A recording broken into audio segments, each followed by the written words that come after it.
I love the title, and I'm going to take it into a different place that you may not have expected, because from tragedy to triumph. So 60 years ago on November 22nd, everybody remembers what they were doing if they were alive. Of course. I was 4 years old. I was watching Romper Room, and they interrupted Romper Room and said the president had been shot. So I went downstairs, told my mother that the president had been shot, and she said, stop telling stories. So there's two parts about that. One is that I do remember it.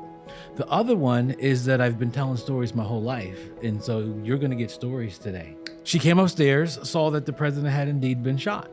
2 days later, everybody remembers what happened. They were sending Lee Harvey Oswald from jail to prison on live TV, and Jack Ruby came up and shot him. As a 4-year-old, I said to my mother, I'm going to grow up and be the doctor who takes care of the president if he gets shot. And I decided that I was going to be a trauma surgeon, even though I didn't know what a trauma surgeon was at age 4, but I knew that I would take care of the president if he got shot. And there's two interesting things about that. One is that seemed to start my life. I have no memories before that, but after that, I remember playing baseball in the backyard with my dad. I remember hitting the baseball next to the chicken coop, and then he couldn't go get the ball because the rooster came out of the chicken coop and thought it was an egg and wouldn't let him pick up the ball, so the baseball game stopped.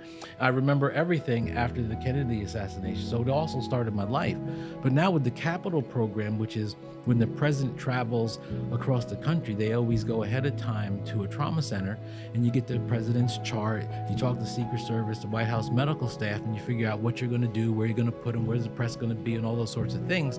So in several states, I've gotten to do that.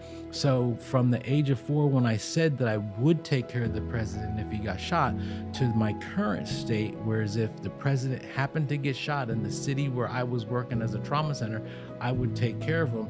And I would venture to say that you haven't interviewed anyone who said what they were going to do at age 4 that they end up actually doing.